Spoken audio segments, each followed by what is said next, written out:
우리 지난주 복습을 먼저 강의안 보시면서 따라오시면 되겠습니다. 지난주에 우리는 10계명 중 두 번째 계명을 살폈었습니다. 두 번째 계명. 이것은 하나님에 대해 아는 것이 아니라 하나님을 어떻게 사랑해야 하는지를 아는 그런 지식을 요구하는 계명이라고 말씀드렸습니다. 기억하시나요? 1계명이 하나님을 아는 지식이라면, 다시 한번 말씀드리면 2계명은 하나님을 어떻게 사랑해야 되는지를 알아야 된다는 것을 요구하는 계명이라고 말씀드렸습니다.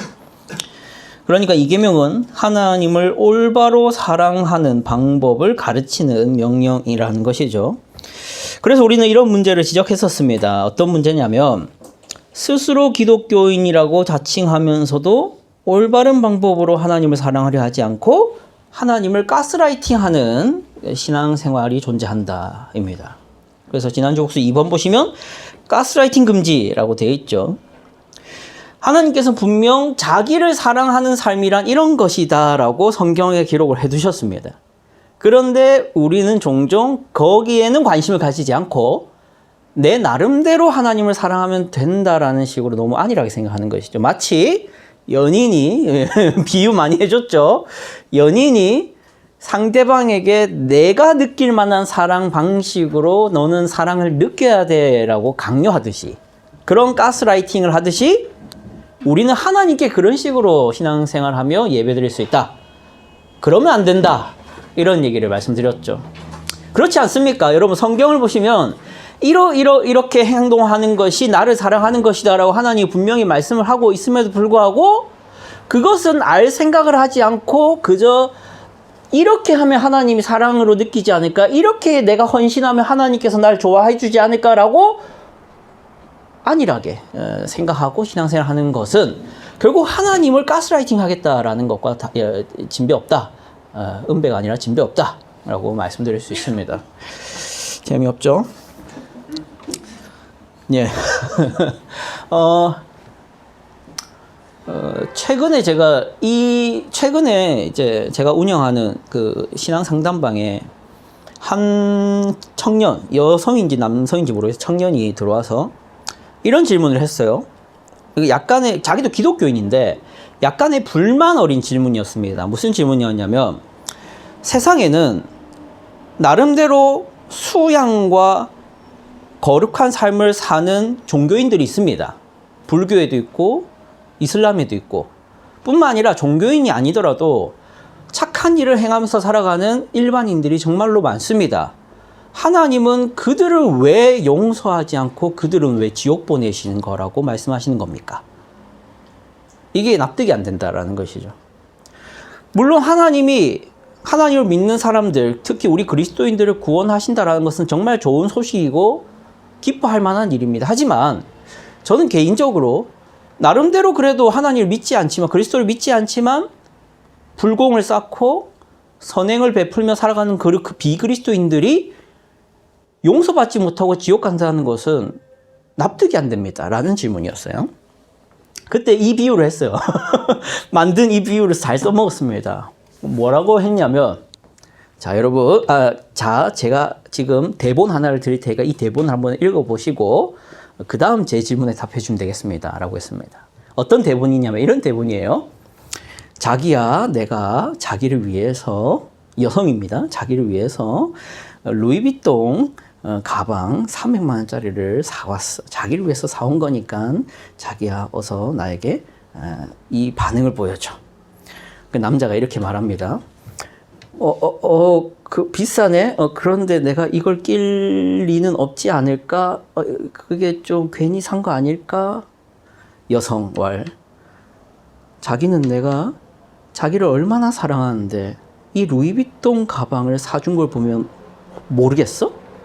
내가 루이비통 가방을 사줬으면 너는 액션을 보여야지. 눈물을 흘리든 감격을 하든 사랑을 느끼든 반응을 해야 될 거 아니야. 근데 이 반응은 뭐지?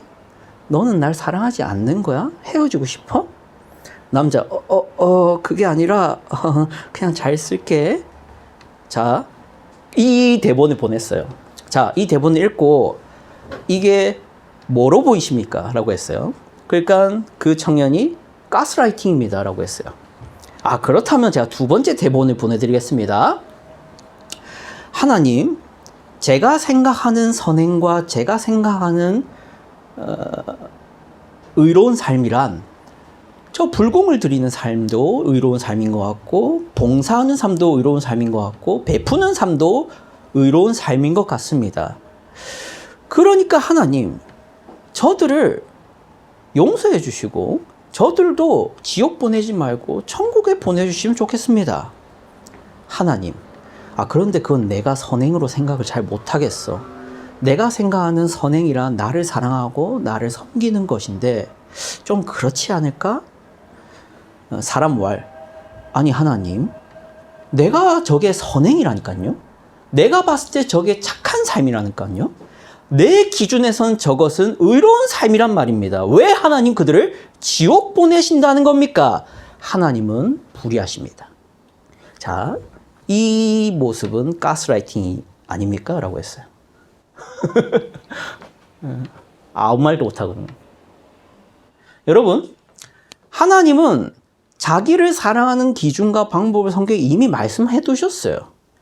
그런데 기독교인이 많은 사람들은 그 기준에 따라서 생각을 바꾸고 기준을 바꿔서 하나님 앞에 하나님이 뭘 좋아하실지를 생각해 보려 하지 않고, 이 인간 세상에서, 다르게 말해서 한국 사회에서 가지고 있는 일반적인 도덕 기준을 가져와서 내가 꽤 혹은 저 사람이 꽤 선행을 베풀고 있으니 하나님은 저들도 용서해야 된다라는 그런 망령된 생각들을 하는 일들이 벌어집니다. 그런 일이 없어야 된다. 이게 바로 이계명이라는 것이죠. 그게 바로 이계명이라는 것이죠. 자, 그럼 이제 오늘 3계명은 뭘 말하고 있느냐 하는 것입니다. 3계명은 하나님을 대하는 올바른 태도에 대해서 얘기를 하고 있습니다. 정리되겠습니까? 1계명은 하나님을 아는 지식이고, 2계명은 하나님을 사랑하는 방법에 대한 지식이고, 3번은 하나님 앞에 올바른 마음은 무엇인가 하는 것입니다.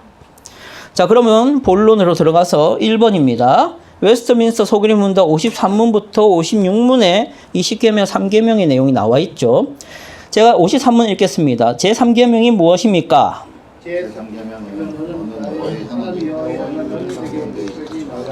나의 원하는 나의 이름을 만들고 큰 죄를 지었다 하지 아니하리라 하신 것입니다. 제53문 제3계명이 명하는 것은 무엇입니까? 제3계명이 명하는 것은 하나님의 이름과 칭호와 속성과 기도와 말씀과 생각을 존경하는 마음으로 거룩하게 사랑하는 것입니다. 제55문 제3계명이 금하는 것은 무엇입니까? 제3계명이 거룩한 것은 하나님께서 자기 tat자되신 쓰시는 것을 속되게 하리 잘못하는 것입니다. 제56문 세 번째 계명을 지키라 하신 이유가 무엇입니까? 세 번째 계명을 지키라 하신 이유는 이 계명을 범하는 자들이 인간의 심판이 피하시려나 주의 하나님께서 공의로운 심판에 피하자도 그들 지키지 않으시기 때문입니다. 네, 자, 우리 웨스트민스터 교리문답 읽어봤고 이제 본격적으로 2번 들어가시면 이 세 번째 계명이 무엇인지를 좀 먼저 같이 살펴보면 좋겠어요. 너는 내 하나님 여호와의 이름을 망령되게 부르지 말라. 이게 3계명의 핵심 명령입니다. 그런데 3계명에 기록된 출애굽기 20장 7절 말씀은 너는 내 하나님 여호와의 이름을 망령되게 부르지 말라만 나와 있지 않죠. 7절 말씀을 한번 보십시오. 7절 말씀 같이 읽어보겠습니다. 오늘 읽었던 본문입니다. 시작. 너는 내 하나님 여호와의 이름을 망령되게 부르지 말라. 여호와는 너희 이름을 망령되게 부른 자를 죄 없다 하지 아니하리라. 네, 이 계명은 앞에 가지고 그 뒤에 붙어 있는 내용이 또 있죠. 그 내용이 또 붙어 있습니다. 7절에는 7절의 상반절인 너는 내 하나님 여호와의 이름을 망령되게 부르지 말라가 하나님께서 금하시는 행동의 내용이 맞다면, 하반절은 그럼 무엇이냐면 여호와는 그의 이름을 망령되게 부르는 자를 죄 없다 하지 아니하리라 라는 말씀입니다. 이거 제가 그대로 읽었는데 이게 무슨 말이냐면 3계명을 우리가 왜 지켜야 되냐, 꼭 지켜야 하는 이유가 무엇이냐를 제시하는 것이 바로 이 하반절 내용입니다. 우리가 3계명을 꼭 지켜야 되는 이유가 무엇입니까? 여호와는 그의 이름을 망령되게 부르는 자를 어떻게 하지 않기 때문에? 죄 없다 하지 않기 때문에 우리는 하나님의 이름을 망령되게 부르면 안 된다라고 말하는 것입니다. 자, 그러면 우리 이제 한번 찬찬히 분석을 해봤으면 좋겠어요. 자, 3번입니다. 이 3계명을 분석할 때 첫 번째로 우리가 봐야 될 것은 하나님 여호와의 이름입니다. 하나님 여호와의 이름. 말 그대로 하나님의 이름이 될 수 있겠지만 성경에서 이름이나 좀 더 깊은 의미가 담겨져 있습니다. 그러니까 이름이란 존재를 지칭하는 단어이기도 합니다. 그래서 창세기에서는 암시적으로나마 이름이 중요하다는 메시지가 담겨 있는데요. 하나님께서 아브람을 뭐로 바꾸십니까? 이름을. 아브라함으로 바꾸신 일이 있죠. 또 야곱이라는 이름을 뭐로 또 바꾸십니까? 이스라엘이라는 이름으로 바꾸세요. 누가 바꾸셨냐면 하나님이 직접 바꾸십니다. 이름이라는 게 별 중요한 것이 아니면 굳이 그렇게 바꿀 일이 없죠. 그 바꾸신 데는 의미가 있습니다. 어떤 의미가 있냐면 이름을 바꾼 정도가 아니라 사람을 바꿨다라는 의미가 담겨 있습니다. 아브람을 아브라함이 되게 했다는 겁니다. 야곱을 이스라엘이 되게 했다는 거죠. 그러니까 이름이란 존재의 성격이 강합니다. 구약 성경에서. 이름이란 존재 전체를 말하는 성격입니다. 그러니까 하나님께서 이름을 지어주실 때는 너는 이제는 어떤 존재가 될 것이다 라는 정보를 담아서 얘기하시는 것이죠. 그의 전 인생을 함축한 의미에서 이름을 붙여주시고 있는 것입니다. 그래서 우리는 이름이라 할 때 여기서 말하는 이름을 그냥 명칭 혹은 뭐 소리 정도로 이렇게 이해할 것이 아니라 그 사람 전부를 말한다. 이런 차원에서 이름을 이해해 주면 좋겠습니다. 두 번째로 망령되다라는 말의 사전적인 의미는 사람이 늙거나 정신이 흐려져서 말이나 행동이 비정상인 상태를 말합니다. 그게 망령되다라는데 그건 국어사전의 의미고요. 원어적인 의미가 따로 있습니다. 원어적인 의미는 무엇이냐면 헛되다, 거짓되다 라는 의미도 가집니다. 헛되다, 거짓되다입니다. 그러니까 하나님을 망령되게 하는 것이란 하나님을 헛되게 혹은 무의미하게 혹은 사실과 다르게 거짓되게 말하는 것. 그것이 바로 하나님을 망령되게 대하는 것입니다. 자, 셋째로 부르다라는 표현이 있죠. 부르다라는 표현은 7절에 그 부르다라는 표현은 원어로는 진짜 부르다가 아니라 사실 원어적인 의미는 들어올리다라는 의미가 가져요. 들어올리다. 여기서 원어적인 의미는 이게 왜 부르다라고 의역이 될 수 있냐면 이 들어올리다라는 이 행동 같은 거를 이제 의역을 한 거예요. 의역을 하는 거. 하나님의 이름을 들어올리다라는 말을 이렇게 봤을 때 어때요? 하나님의 이름이 있습니다. 비유적인 거죠. 이렇게 들어올려요. 뭐 하는 것 같습니까? 예배도 되겠죠. 또 약속도 되고 하여튼 뭐 하나님의 이름을 이렇게 들어올려서 사람들 앞에 드러내는 차원도 되겠죠. 그래서 부른다, 말한다, 뭐 선포한다 라는 그런 어떤 성격도 다 포함이 될 수 있습니다. 그래서 경배할 때도 우리가 하나님의 이름을 어떻게 보면 표현하는 것일 수 있고 우리가 직접 우리 입으로 말할 때도 하나님의 이름을 드러내는 것일 수도 있습니다. 그러니까 결론적으로 여기 부르다라는 것은 여호와 하나님의 이름을 망령되게 그러니까 사실과 다르게 사람들 앞에 드러내고 표현하는 것 그것이 문제다라고 말하는 것이라고 할 수 있습니다. 자, 그럼 우리는 이제 7절에 이 단어들 하나하나 좀 정리를 했고요. 이제 좀 넘어가 보도록 하죠. 저보다 본문에 대한 더 깊은 이해를 가지고 계셨던 우리 선배들 그 웨스트민스터 서기림 문답에 정확하게 설명해 주고 계신데요. 한번 54문 같이 읽어보겠습니다. 제가 읽겠습니다. 제3계명은 무엇을 요구합니까? 제3계명이 명하는 것은 하나님의 이름과 칭호와 속성과 규례와 말씀과 행사를 존경하는 마음으로 거룩하게 사용하는 것입니다. 왜 믿음의 선배들이 이렇게 정리하는지를 이해하시겠죠. 제가 앞에 분석해 드렸잖아요. 이름이 뭐라 했습니까? 단순히 명칭이라 했습니까? 아니죠? 이름이란 전 존재를 의미한다 했지 않습니까? 그래서 믿음의 선배들은 이렇게 말하는 거예요. 하나님의 이름과 칭호와 속성과 규례와 말씀과 행사 그러니까 전부를 말하는 거예요. 전부 그 전부를 어떤 마음으로? 존경하는 마음으로. 이게 왜 나오겠습니까? 이런 적용을 선배들이 왜 하겠습니까? 아까 망령되게가 뭔지라고 말씀드렸죠. 사실과 다르게 헛되게 라는 의미를 가지고 있다 했지 않습니까? 그것을 금하는 것이기 때문에 존경하는 마음으로 해야 된다라고 적용하고 있는 것입니다. 그러면서 뭐라고 마지막으로 정리를 하죠? 답에서 거룩하게 사용하라는 것입니다라고 합니다. 사용하라. 이것은 좀 더 넓은 적용이 가능하게 되겠죠. 단순히 말하는 게 아니라 사용하는 것이라고 적용을 하고 있기 때문입니다. 그러니까 소결의 문답은 단순히 그분의 이름 곧 여호와, 하나님, 엘로힘, 예수와 같은 이름들을 어떻게 다룰지에 대한 계명으로 바라보지 않습니다. 그분의 이름을 포함한 칭호, 속성, 규례, 말씀, 행사라는 그분 전체에 대한 요구로 계명을 바라보고 있는 것이죠. 제가 쉽게 좀 말하면 대청부 회장님이신 제가 충현 형제 이름을 충현 형제라고 부를지 충현 형제라고 부를지를 다루는 계명이 아니라는 겁니다. 이것은 무슨 계명이냐면 충현 형제의 물건, 충현 형제의 생각, 충현 형제의 가치관, 충현 형제의 도덕관, 충현 형제의 어떤 직장 생활 전반에 걸친 충현 형제의 그 관련된 모든 것에 대해서 내가 어떤 태도로 어떤 마음으로 그것을 대할지 거기에 대한 명령이 3계명이라는 것입니다. 이해되시겠나요? 자, 그럼 우리는 이제 다음으로 3계명을 그럼 잘못 지키는 예가 무엇일까를 좀 말씀드리고자 합니다. 자, 그러면 3계명을 잘못 지키는 예가 있습니다. 어떤 예가 있습니까? 고대 히브리인들과 예수님 당시에 유대인들은 여호와의 이름을 필사할 때든지 읊을 때든지 의도적으로 여호와의 이름을 안 불렀답니다. 왜? 여호와 이름을 망령되게 대하면 안 된다라는 생각이 있지 않습니까?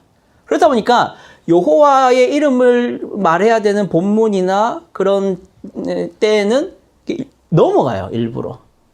그리고 그거를 부르지 않는 것으로 자신들은 여호와의 이름을 망령되게 대하지 않았다라고 생각을 하게 된 것이죠. 지금도 유대인들은 성경에 등장하는 여호와라는 이름을 다른 이름으로 바꿔서 부릅니다. 아도나이 들어보셨나요? 아도나이.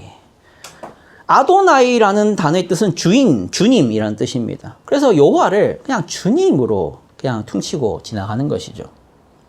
그만큼 그분의 이름을 신성시 여기는 행동을 하고 있는 것입니다. 자, 그런데 그들이 이런 식으로 여호와 이름을 신성하게 여기고 소중하게 여겼다고 해서 그들이 3계명을 잘 지키고 있다라고 봐야 하는가 하는 질문입니다. 어떻습니까, 여러분? 제가 우리 민혁이 이름이 딱 이렇게 말해야 될 때 우리 미스터 박 미스터 박 이렇게 하면 뭐 제가 겉으로나마 뭐 존중한 것처럼 보일지 모르겠는데 그렇다고 해서 제가 정말로 진심으로 민혁이를 존경하는지 아닌지는 모를 문제입니다. 그런데 사람들은 유대인들은 자신들이 여호와의 이름을 함부로 부르지 않았다라는 것만으로 자기들이 여호와의 이름을 명령되게 일컫지 않았다라고 생각을 했다라는 것이죠. 여러분, 단순히 여호와의 이름을 이렇게 뭐랄까요, 부드럽게 부르거나 아니면 함부로 부르지 않는다라고 해서 3계명을 잘 지켰다라고 본다면 애초에 우리는 말을 많이 하지 않으면 3계명을 지키는 게 됩니다. 안 그런가요? 말을 많이 안 하면 돼요. 여호와에 관련된 얘기 자체를 입에 안 꺼내면 우리는 3계명을 지킬 수 있습니다. 근데 그렇게 하면 정말 3계명을 지킨 걸까요? 그런 건 아닌 것 같아요. 여러분, 세상에서는 그런 말이 있습니다. 무식하면 입을 다물라라는 말이 있습니다. 입 다물면 뭐는 간다? 반은 간다라는 말이 있어요. 군대에서 특히 더 그렇죠. 군대에서 너무 나서는 사람은 고문관이 됩니다. 그리고 너무 안 나서는 사람은 또 고문관이 됩니다. 왜요? 군대에서 그냥 가만히 있는 게 제일 군생활 잘하는 겁니다. 왜냐하면 뭐든 튀면 문제가 생기죠. 그러니 중간만 해야 되는데 그 방법이 뭡니까? 입을 다무는 것입니다. 할 줄 아는 게 있어도 잘하는 게 있어도 가만히 있어야 되는 것이죠. 사회에서 골프 선수 좀 하고 왔다고 말하면 대제장 따라다니면서 골프 쳐야 됩니다. 사회에서 축구 좀 잘했다 하면 쉴 틈 없이 축구를 하러 나가야 됩니다. 하여튼 이런 식의 외면적인 방법으로 3계명을 지킬 수 있다면 얼마나 좋겠습니까? 그러나 그게 아니라는 것이에요. 왜냐하면 다른 본문에서 하나님은 정반대의 요구도 하시고 계시기 때문입니다. 하나님은 우리가 자신의 이름을 적극적으로 불러라라고 명령하고 있습니다. 요엘서 2장 32절 보시죠. 같이 읽어보겠습니다. 시작. 누구든지 여호와의 이름을 부르는 자는 구원을 얻으리니 이는 나 여호와의 말대로 시온 산과 예루살렘에서 피할 자가 있을 것이며. 여기까지 읽을게요. 뭐라고요? 누가 구원을 얻는다고요? 여호와의 이름을 부르는 자. 그럼 불러라는 겁니까? 부르지 말라는 겁니다. 그러니까 불러라는 겁니다. 어디서 안 부르고 가만히 있으려고. 불러라는 겁니다. 자, 또 보죠. 이사야서 12장 4절입니다. 같이 읽어보죠. 시작. 그날에 너희가 또 말하기를 여호와께 감사하라. 그의 이름을 부르며. 여기까지. 뭐 어떻게 하라고요? 뭐 해라고요? 그 이름을 불러라는 거죠. 유대인들은 하나님의 이름 신성시 여긴다고 안 불렀죠. 삼계명 지킨다고 말 안 했잖아요. 그게 잘하는 행동이겠습니까? 그렇지 않아요. 여호와의 이름은 우리는 불러야 되고 여호와의 이름을 찾아야 됩니다. 그럼 우리는 이 삼계명이 단순히 여호와의 이름을 언급 안 하는 것으로 지킨다라고 생각해서는 안 될 겁니다. 그럼 어떻게 해야 될까요? 우리는 다음과 같은 질문을 던져야 됩니다. 그러면 여호와의 이름을 단순히 부르고 부르지 않고의 문제가 아니라면 우리는 삼계명을 어떻게 지키고 살아가야 되는 것입니까? 자, 그래서 한번 보시죠. 삼계명이 금하는 것이 무엇인지 말하고 있습니다. 무엇입니까? 형식주의입니다. 형식주의. 55문 제가 읽어드릴게요. 제3계명이 금하는 것은 무엇입니까? 제3계명이 금하는 것은 하나님께서 자기를 나타내시는데 쓰는 것을 속되게 하거나 잘못 사용하는 것입니다. 하나님께서 자기를 나타내시는데 쓰시는 것을 속되게 하거나 잘못 사용하는 것을 금하는 것입니다. 자, 청년 여러분, 삼계명은 하나님을 대하는 신자의 올바른 마음가짐에 대한 요구를 담고 있습니다. 하나님의 이름과 그분의 칭호와 그분이 가진 속성과 그분이 내신 규례와 말씀과 행하신 일 전반에 걸친 그분의 업적들에 대해 사람이 어떤 태도를 취해야 하는지를 말하는 것이죠. 어떤 태도를 취하라고 합니까? 속되게 하거나 잘못 사용하는 것을 금하는 식으로 행동하라라는 것입니다. 이렇게 삼계명을 정리하면 오늘날 생각해 볼 문제점이 있습니다. 무엇이냐면 많은 기독교인들이 올바르지 못한 마음과 태도를 가지고 하나님의 이름을 부르거나 사용하고 있다라는 문제입니다. 비그리스도인들이 하나님에 대해 불경한 마음을 가지고 안일한 태도로 그분의 이름을 들먹이는 일이야 당연할 것입니다. 그러나 기독교인임에도 그 중심이 적절치 못한 상태에 있는 채 하나님 앞에 서 있는 일이 수없이 벌어지는 것이 저와 여러분 모두가 경험하는 현실입니다. 출애굽기 7절 하반절을 다시 보겠습니다. 7절 하반절만 읽어보죠. 굵은 줄로 돼 있죠. 시작. 여호와는 그의 이름을 망령되게 부르는 자를 죄 없다 하지 아니하리라. 아멘. 삼계명의 금지 행위 외에 언급되고 있는 이 하반절은 인간이 가진 약점 때문에 강조하시고 계신 말씀입니다. 어떤 약점입니까? 사람은 무슨 약점을 가지고 있길래 하나님이 이 말씀을 하고 있는 것입니까?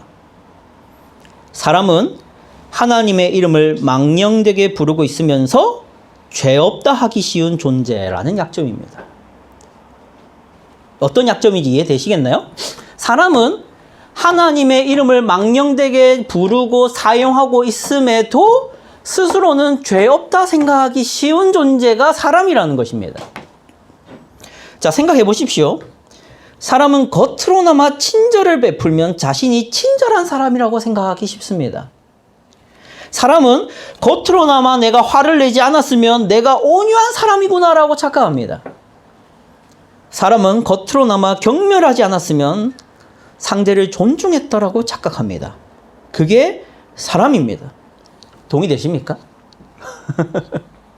나는 안 그런데요. 혹시 있습니까? 저는 오늘 화를 내지 않았기 때문에 저는 친절한 사람입니다 라고 확신합니다 라는 사람 있습니까? 그렇게 생각하는 사람은 없을 겁니다. 우리는 내가 화를 내지 않았다고 해서 우리가 친절하다는 생각을 하지 않습니다. 그러나 대부분은 하나님을 모르는 사람들은 특히 그렇게 행동하기가 너무 쉬운 것이죠. 사람은 자신의 외면적 모습이 그러했으면 상대방도 그렇게 받아들였을 거라고 생각하기 쉽습니다. 물론 대부분의 경우는 그게 잘 통하죠. 왜 그렇습니까? 사람의 눈은 겉만을 볼 수 있지 속을 볼 수는 없는 눈이기 때문입니다. 사람의 눈은 빛과 색을 인식할 뿐 영과 정신을 인식하지는 못하는 눈이죠. 맞나요? 반면에 하나님의 눈은 그렇지 않습니다. 더 고급한 기능을 가지고 있죠. 하나님의 눈은 빛과 색만이 아닌 영과 정신까지 꿰뚫어 보는 눈입니다. 그렇기에 사람은 죄 없다 여길 행동도 하나님은 죄 없다 하지 않으시게 되는 것이죠. 그러니까 우리가 겉으로나마 척하는 것으로는 하나님을 속일 수가 없다는 것입니다. 그래서 하나님은 여호와 이름을 망령되게 부르지 말라 하시는 것이죠. 권면이 있습니다. 권면 같이 읽어보죠. 강의 안에 있습니다. 시작. 겉으로나마 신앙생활을 지속하고 있다고 죄 없는 것은 아닙니다. 여러분, 망령되게가 무엇입니까? 아무것도 없이 텅 비거나 허무한 상태를 뜻합니다. 우리가 여호와의 이름을 사람들 앞에서나 하나님 앞에서 들먹일 때 그렇게 할 수 있는 것이죠. 여호와의 이름, 여호와의 존재, 여호와의 행하신 일에 대해서 찬양을 드리고 예배를 드리고 기도를 하고 있음에도 불구하고 그 중심의 내면에는 절대로 경외하는 마음은 없이 찬양하고 있을 수 있습니다. 맞습니까? 오 하나님 우리를 구원해 주셔서 감사합니다. 찬양을 부르면서 감사하지 않는 마음의 상태로 부를 수도 있습니다. 항상 그렇습니다. 하나님의 은혜가 참으로 귀하고 하나님의 구원은 참으로 소중한 것입니다.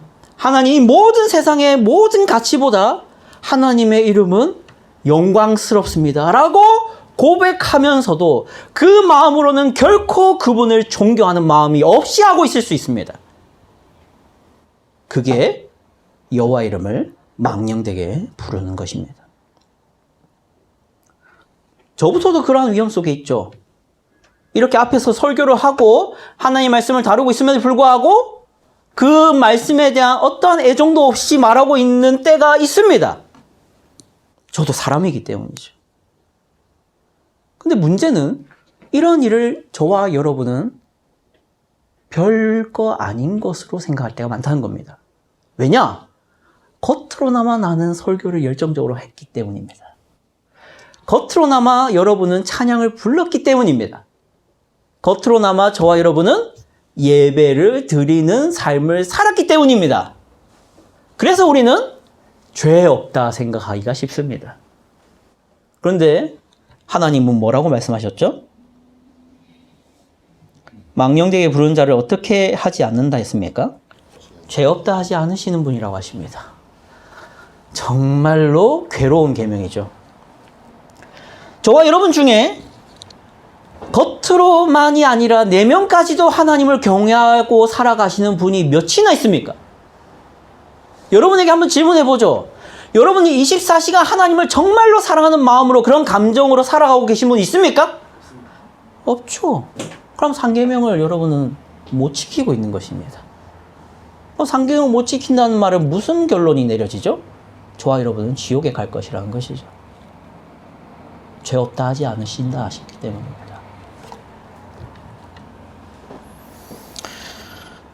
해야 될 말은 많지만 넘어가도록 하겠습니다. 강의 안에 3계명을 범하는 예라고 제가 그 예시를 가져와 봤습니다. 있나요? 한번 제가 읽어 드리겠습니다. 여러분의 모습과 한번 점검하면서 들어주십시오. 첫 번째, 그분의 이름을 가볍게 불손하게 말할 때 3계명을 범합니다. 두 번째, 하나님의 이름을 공개적으로 언급하면서도 일치되게 살지 않을 때 우리는 하나님의 이름을 망령되게 일컫는 것이라 할 수 있습니다. 세 번째, 우리의 경박한 대화 속에 하나님의 이름을 집어넣을 때 3계명을 범할 수 있습니다. 네 번째, 입으로는 경배하되 마음으로는 경배하지 않을 때 3계명을 범할 수 있습니다. 5번째, 하나님께 기도하고 믿지 않을 때 3계명을 범할 수 있습니다. 6째, 어떤 방법으로든지 그분의 말씀을 모독하거나 왜곡하여 사용할 때 3계명을 범할 수 있습니다. 7번째, 하나님의 이름을 맹세할 때 3계명을 범할 수 있습니다. 8번째, 하나님을 경외하는 마음이 없을 때 3계명을 범할 수 있습니다. 9번째, 하나님의 이름에 불명예가 되도록 살아갈 때 3계명을 범할 수 있습니다. 10번째, 경솔하고 불법적인 서원을 할 때 3계명을 범할 수 있습니다. 11번째, 10번을 지키지 않을 때 3계명을 범할 수 있습니다. 12번째, 하나님을 악한 분처럼 말할 때 3계명을 범할 수 있습니다. 여러분 어떻습니까? 3계명을 지키고 계신 것 같습니까? 안 지키고 있는 것 같습니까? 안 지키고 있어요. 미국인들은 정말 안 지키고 있는 가장 대표적인 계명이 3계명입니다. 물론 다른 계명도 많이 안 지키죠. 미국인들. 근데 이제 특히 이 영어권 사람들은 정말 안 지키는 게 이 3계명이에요. 어떤 점에서 그렇죠? God damn it. Oh Jesus. Oh my God. 그들은 이게 뭐 관용어겠죠. 근데 그렇게 안일하게 넘어갈 일입니까? 하나님이 뭐라고 했죠? 난 죄 없다 하지 않는다라고 말씀하십니다. 하나님을 사랑하지도 않고 하나님을 찾는 것도 아니면서 사실 하나님 찾는 거 아니지 않습니까? 그 순간에 정말 그 영어를 쓰는 그 사람이 하나님을 찾아서 그런 God damn it 한 것 같습니까? 오 마이 갓, 그 하나님을 정말 필요로 해서 오 마이 갓 했습니까? 아닙니다. 그들은 그냥 무의미하게 오 마이 갓, God damn it 한 것입니다. 그들은 하나님의 이름을 망령되이 꽂고 있는 것이죠. 자, 여러분 결론입니다. 자, 그러면 우리는 결론적으로 3계명을 지킬 수가 있냐 했을 때 지킬 수가 없을 뿐더러 우리는 앞으로도 지킬 수가 없을 것입니다. 동의하십니까? 그래서 저는 이러한 설교를 잘 좀 지키십시오! 라고 끝낼 수가 없어요. 3계명 왜 못 지킵니까? 좀 지키며 삽시다, 여러분. 제가 여러분에게 도전을 합니다. 저는 단 한 번도 하나님의 이름을 망령되게 일컬은 적이 없습니다. 그랬더니 복을 받았습니다. 그러니 여러분도 3계명을 지키는 삶을 살기 바랍니다. 이런 식으로 적용하고 마칠 수가 없다는 겁니다. 그런 거짓말을 할 수가 없다고요.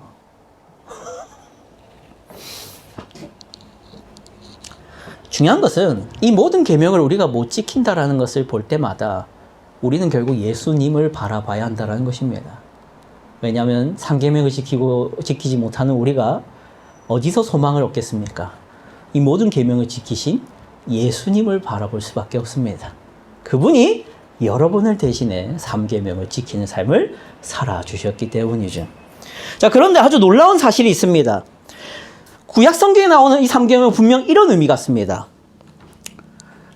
하나님은 위대하신 분이다. 하나님은 만유의 주이시다. 창조주시고 모든 이름보다 높으신 분이다. 그러니 마땅히 너희는 하나님께 드려야 될 것을 드려야 되며 그 마음 중심으로부터 하나님을 경외하는 마음으로 최선의 것을 하나님께 드려야 된다라는 말처럼 들립니다. 그렇죠? 그런데 신약 성경으로 넘어가 보시면 예수님이 약간 이것을 다른 태도로 변경하시는 모습이, 변경이라기보다는 하나님의 본래의 의도를 떠올리게 하시는 교훈을 하시는 장면이 있습니다. 그게 바로 어디냐면 마가복음 12장 41절부터 44절입니다. 이것은 같이 읽어봐야 될 것 같습니다. 한번 같이 읽어보죠. 교독하도록 하겠습니다. 제가 먼저 읽겠습니다.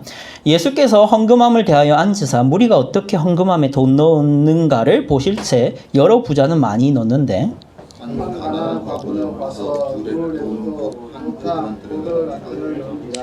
예수께서 제자들을 불러다가 이르시되 내가 진실로 너에게 이르노니 이 가난한 과부는 헌금함에 넣는 모든 사람보다 많이 넣었도다. 그들은 다 그 풍성한 집에서 먹거니와 이 과부는 그 가난한 집에서 자기의 모든 소유 곧 전하게 전부를 넣으리라 하시니라. 아멘. 자, 무슨 말씀입니까? 먼저 예수님께서는 자 장면을 떠올려 보십시오. 헌금함을 향해서 돌아 앉으셨습니다. 맞죠? 그러면 예수님만 헌금함을 쳐다보고 있겠습니까? 예수님 곁에 있던 제자들도 같이 헌금함을 지켜보고 있을 겁니다. 그리고 여러 사람들이 헌금함에 돈을 넣기 시작하는 걸 관찰하기 시작하겠죠. 그때 두 종류의 사람을 언급하십니다. 바로 부자와 누구? 가난한 과부. 이 두 종류의 사람을 언급하십니다. 자, 부자는 헌금함에 많이 넣었습니까? 적게 넣었습니까? 많이 넣었습니다. 반면에 가난한 과부는 얼마를 넣었다 돼 있죠? 2 렙돈입니다.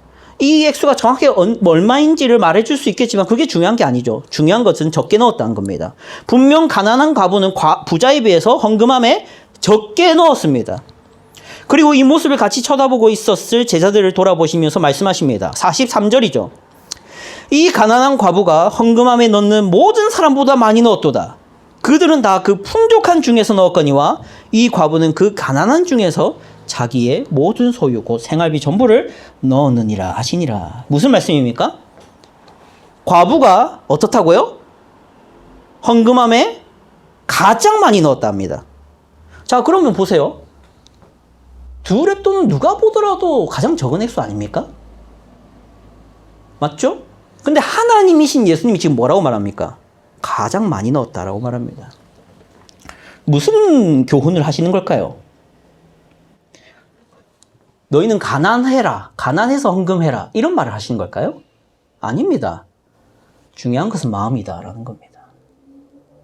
중요한 것은 마음이다. 여러분, 이것이 왜 복된 사실인지를 한번 떠올려 봅시다. 저와 여러분이 살아가는 이 물질주의 세계에서는 수치가 중요합니다. 맞나요? 액수가 중요합니다. 액수가 선이고 가격이 진리입니다. 물질주의 세계관을 가진 사람은 얼만큼의 액수를 받았느냐가 사랑으로 느끼냐 안 느끼냐까지도 연결됩니다. 그게 물질주의 세계관입니다. 그런데 우리 하나님은 어떤 분이라고요? 물질주의 세계관으로 여러분을 바라보고 있지 않다는 겁니다. 뭘로 바라보고 있다는 겁니까? 마음으로 바라보고 있다는 겁니다. 이게 왜 복된 사실입니까? 가난하더라도 하나님 앞에서는 동일한 공평한 평가를 받게 될 것이라는 겁니다. 가난하면 하나님 앞에 많은 걸 못 드리지 않습니까? 그러면 괜히 내가 하나님께 더 못 해드린 것 같아서 괜한 자괴감도 들 수 있는 것이 가난함입니다. 그런데 하나님은 그걸 보고 있지 않다라는 것이죠. 마음을 보고 있다는 겁니다. 3계명만 바라보면 어떻습니까? 하나님께 더 많은 걸 드려야 될 것 같고 진심을 드려야 될 것 같고 온 마음으로 경배해야 될 것 같아서 하나님께 더 나은 금은보화를 드려야 하나님을 망령되게 일컫지 않는 것 같아 그렇게 생각하게 되는 것이 바로 3계명에 대한 오해입니다. 그런데 예수님은 지금 그걸 정정하시죠. 필요 없다. 마음이다. 마음이 나를 가장 경배하는 증거다. 이렇게 예수님은 정정해 주십니다. 이 예수님으로 하나님 앞에 값없이 대가 없이 가진 거 없어도 은혜로 나아가시는 저와 여러분 되길 바랍니다. 기도하겠습니다. 하나님 아버지 감사합니다. 이 시간 함께 모여서 3계명의 말씀을 살펴보았습니다. 주님, 하나님의 이름을 망령되게 일컫지 않는 삶을 살아갔으면 좋겠습니다. 겉으로나마 하나님을 경외하는 척하며 살아가는 것이 아니라 우리의 마음까지 진심으로 하나님을 경외할 줄 알고 하나님을 존경하는 마음으로 우리의 행동과 마음이 일치되는 신앙생활을 할 수 있게 하여 주시옵소서. 그리하여 하나님께서 기뻐하시고 사랑하시는 자녀라고 여겨질 수 있는 우리 양정들에게 청년들 되게 하시고 또한 이 가운데서 하나님께서 우리의 마음을 보시고 우리의 진심을 보고 싶어 하시는 분임을 바로 깨달아 하나님 앞에서 부유함을 자랑하거나 가진 것을 내세우는 삶을 그치게 하시며 우리의 마음의 중심으로부터 하나님을 찬양하고 예배할 수 있는 청년들 되게 하여 주시옵소서. 살아계신 예수 그리스도